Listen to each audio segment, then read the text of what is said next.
Boom, we're on. And today's guest, we've got a top G, man. Andrew Tate, how are you? It's been a while, friend. Yeah, 2 years. 2 years. Is that how long it's been? Yeah. Man, it's crazy how life has changed in 2 short years. It's only been 2 years? 2 years. Wow. Crazy. 2 years, mate. If they probably thought that it was me who'd been in and out of prison, mate, but it's yourself. First time for everything. I mean, that was an experience. Certainly interesting. I've only ever been arrested once before in my life. And then the second time I was arrested, I had to do a nice long stint in a Romanian jail cell. So that was certainly an interesting experience. But all you can do is learn from it and move forward, right? Did you ever realise how big you would have got, the most good man on the planet? Worldwide news yesterday. Did you ever see that vision? No. I mean, I knew I'd be big and I knew I had a message. I knew that people would pay attention to it. But the idea that I'd become the most famous man in the world, I didn't see. But I think the reason that's happened is because I've become an anti-hero. But to be a hero, you need to have an enemy. And my enemies have made themselves so visible. And I've also called for a very long time the moves my enemies were going to make. And they continue to prove me right. And when they prove me right, they prove their existence, right? If I sit there and say, the Matrix is after me and the Matrix is going to do this, and then it happens, well, then they prove their existence. So I am now in the middle of a battle, and battles are certainly entertaining. They've always been entertaining. And I'm not just an influencer. I'm a guy who's engrossed in a battle. And I think a lot of people find affinity in my message and understand that me fighting this war is in many ways fighting for all the men on earth. It could happen to anybody. So they've made me bigger and bigger. And it's kind of like the attempt to shrink me and destroy me has done the absolute opposite. And here I am. So what was the connection with you and Greta Thunberg? Was that any connection, or was it just blown out of proportion? I think it was blown out of proportion because that was the day I came here to pack clothes and then I got arrested. I think it was blown out of proportion. But Greta is certainly one of the protected class. I don't think many people at home realize, and I'm going to try and explain it as simply as possible, that once you get to a certain level of fame and wealth, the people who are in charge of the world want to also be in charge of you. Because once they're in charge of you, they can allow you to exist because you'll push their narratives. And for you to join their team, you have to sell your sanity. You have sanity inside of your mind. You're a sane person. You're a hardworking person. But you have to take that sanity out and sell it. They'll usually give you a large contract for X amount of million for whatever TV station or whatever company or whatever product. You have to take the sanity out of your brain, give them the sanity, and then you'll take the 20 million, and then you'll say, yeah, that is a girl with the balls hanging out of her dress. Put her in the girl prison. You're transphobic. And you have to just sell your sanity, and then you get to join their team. And once you join their team, you're part of the protected class. And the protected class is protected by basically every institution, but especially the media. Look at Philip Schofield. Guy's a groomer. 100%. Sexual predator. And look, after 24 hours, they're printing photos saying, leave him alone, his mental health, he's on the edge, poor Philip Schofield. Me, 14 months in, human trafficker, rapist, I haven't even been convicted. Human trafficker, rapist in Romania, must go to jail, rapist, all day, every day. Here's his mother's house. She birthed the rapist. They're attacking me because I'm not joining their team. What most people don't know, and I've tried to make this clear before, and I've said it, I've effectively been offered to sell my sanity many times. You don't become as influential as I am with the kind of impressions I get without large corporations becoming very interested in you. I've had very large companies, which I'm not going to name, come along and say, we want to sponsor you. We want you to sell our product. You have to tone down your opinions. Don't talk about this. Don't say this. Don't say this. Don't say this. If you're asked about this, say it this way, and we'll give you $25 million and you'll shake the product around. And I said, no, I don't want your money. And they were kind of like, okay, well, your decision. Now, if I was sponsored by a very, very large company, those very, very large companies wouldn't allow the media to do to me what they're doing because they'd call the media and say, that's our sponsor. Don't do that. That's our guy. It's all a big club. All I had to do was sell my sanity, James. All I had to do, cut my balls off, take the sanity out my mind and take the money. But I do believe at a certain point of money, I mean, I'm not going to brag, but there's nothing left for me to buy. There's nothing I want I don't have. So I don't really care about money. What I do care about is I feel good inside when I know I'm telling the truth. I feel good inside when I say what I mean. I feel good inside when I wake up and don't feel controlled, when nobody texts my phone and says, you can't say that. I feel good inside when I feel like I'm helping people. That's worth more to me than money. So I never sold out. And if I had, I don't think any of this would happen. I think this is punishment for not selling my soul. I think that's why they're doing this to me. I'm at this stage where I'm only climbing the ladder. but I've been offered nowhere near 7 figures, but 6 figures to promote alcohol and gambling. Yep. Everybody who knows my story and watches my stuff know that I'm drinking drug-free and gambling-free. Yep.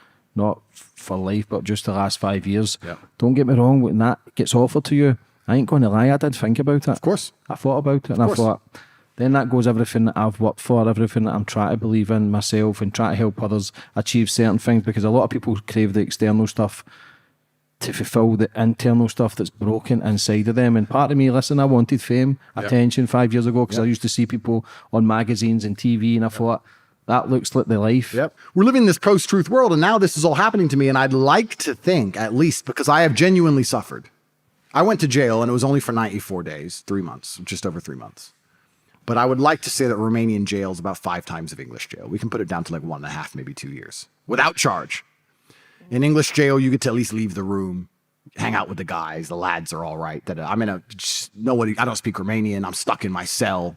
My cell was about this from this table to here. This was my room. I didn't leave for 94 days. I don't get to leave. I lived in there with the cockroaches.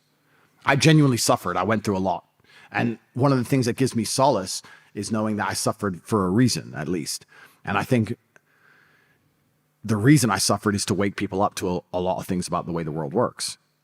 The harder they push this narrative and the less people believe them, the less credibility they're going to have to hurt anybody else. So at least, perhaps, there's a good side to all of this, right? They're going to try every weapon on me to the point where it's so obvious all they do is lie that it's going to be very hard for them to lie again. And hopefully it brings some truth and some honesty to the world. And that's, I guess, where I've been trying to find some solace from the experience overall. How's this been on your daughters and your kids? Yeah, that's the worst thing about this. Like, this is not a victimless crime, what's happening to me, because no crime has taken place. And then I'm being persecuted, and that's not a victimless crime. Of course, my brother and I have suffered, but so has my family. My mother suffered, my children have suffered, the mothers of my children have suffered, everyone close to me has suffered. People are suffering because of this. For what? For who? Who are we suffering for? To protect who? People who say we're not victims, this is stupid? Who are we protecting? So yeah, there's been genuine heartbreak and a lot of people crying on my side, which nobody seems to give a shit about. Nobody talks about all the BBC and all these garbage and MSN are constantly attacking me, never talk about my mental health. They talk about Philip Schofield's mental health, of course, after 2 days. After a year of attacking me, they don't talk about my mental health. They don't care about my family. They'll just put her address and dox all my family and just try and get everybody in trouble because I'm not part of the club, right? Because I haven't sold my soul. And there's been a lot of people who suffered. And I think that, in fact, in jail, I said it to Tristan. I said, we're sitting here in this hell, but everyone we love at least is taken care of. At least mom can eat, at least the kids can eat, at least the rents are paid. At least we're suffering because men are built to suffer, but everyone we love is taken care of. That gave me some solace. But the way they've attacked me, they didn't intend for that to be true. They intended for me to be bankrupt. They intended for me to be completely destitute and destroyed. They intended for me to sit in a cell knowing that I can't feed my kids. That's what they wanted to do. Just because I've managed to make sure that didn't happen, that doesn't mean it wasn't their intention. Their intention is purely and truly evil. And it makes you wonder, who are these people who want to operate in this way? Who are these people sleeping well at night? But I guess the world's always kind of been that way, hasn't it? What was it like getting out? Was it a relief? Yeah, I wouldn't say getting out of jail was particularly, I wouldn't even say it was relief. It's weird.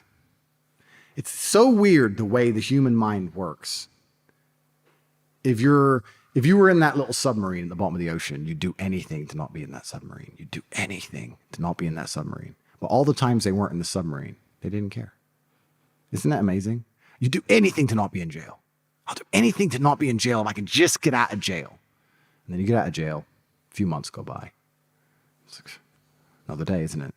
Isn't it crazy how ungrateful humans are? Think about it. You talked about mental health. Let's talk about this. Let's talk about how massively ungrateful the human mind is. Heaven forbid, something bad happens to a family member. You do anything to have them back. How often do you call them? Yeah, a couple of times a week. You just don't. Yeah, you just don't give a shit. It's so weird. Jail did give me a few things which I am super thankful for and will always be thankful for. And I made sure in jail, I said, I'm not going to allow myself to ever be ungrateful for these things again. Like a cold drink. Because getting cold drinks was nearly impossible. And I got a cold one, it was a completely different scenario. Or even hot water. You could get hot water once a day for tea. And I was arrested in January. It was freezing. I had hot water, like a hot water bottle. I'd make the most of it. I'd hold it for a while, and then I'd make a tea and then hold it for a while. So there's certain things now that even when I put the kettle on, I'm like, yeah, okay, hot water is gangster. I like hot water. But in general, yeah, it's kind of amazing how life goes on to a degree. I guess it has to. I guess it's how the human mind adapts. So. Who was it being away at Christmas, New Year, away from the family, the ones who love you the most? The worst thing about the New Year thing is me and Tristan were having this long argument about what we're going to do for New Year's. We were sitting there planning it like arrogant millionaires. Let's go to Vegas. No, it's too far. We got this party in Dubai. Yeah, we got this party in Dubai, but I heard Dubai, the traffic's shit. New Year's. We can go to Bali. I don't want to fly that far. Like, we're sitting there like arrogant millionaires complaining about all these options we have all around the world. And then New Year's Eve rolls around and we're in a Romanian jail cell with cockroaches. It's like the ultimate punishment from God for sitting there going, this will be boring. That'll be boring. And I'm just sitting there looking at the cockroaches on the wall. And the song that was playing down the hall, the guards were playing some. Do you remember the Ketchup song?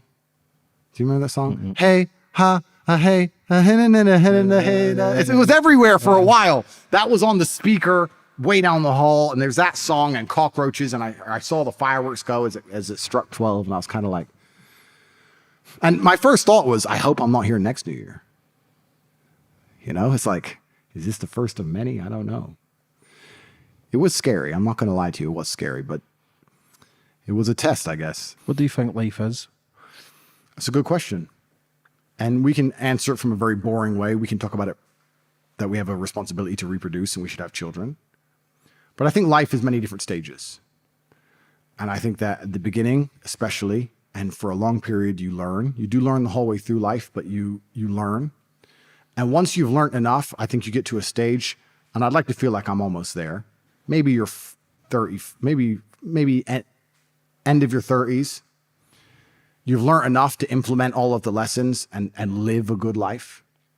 And then I think once you get older, let's say 60 something plus, you don't live for yourself anymore. You live vicariously through the people you care about. That's what I believe. I think that by the time I'm 60, I'm going to be more interested in what my kids are doing than what I'm doing. Maybe I'm wrong. I'm not 60. I'm just guessing. But I think that's what life's all about. I think it goes through different stages. And I've never really seen, and the reason I say this is, the old people I know who are on their deathbeds, they're only sad to die because they're going to miss me. They're not sad for themselves. I don't know if you ever noticed that. They're like, I'm going to miss you. What are you going to be okay? They're worried about you. Like they're living through you so much. They're so vicariously living through you that their concern is for you. They've lived enough. So they kind of get to a point where like, well, I don't want to live. I don't care about me, but are you going to be okay? It's kind of weird. But it was the same thing for me in jail. I'd call my mom and say, are you okay? Is this okay or that? And she goes, I can't believe you call me from a jail and I'm trying to ask if you're okay. And you're saying I'm fine. And all you care about is me. Yeah, because I'm my man. It's kind of what I'm supposed to do, right? Take care of you. Yeah, when I was in prison at 22, my mum used to come and visit, and I was in a place called D-Hole, but I could see out the back, and I had that pup, a boxer dog, and she used to bring him up with my dad. My dad got diagnosed with leukemia, but I used to always put on the brave face, and it still breaks my fucking heart thinking about it, that the torment, because we're the babies, yep. We're the sons. Yep.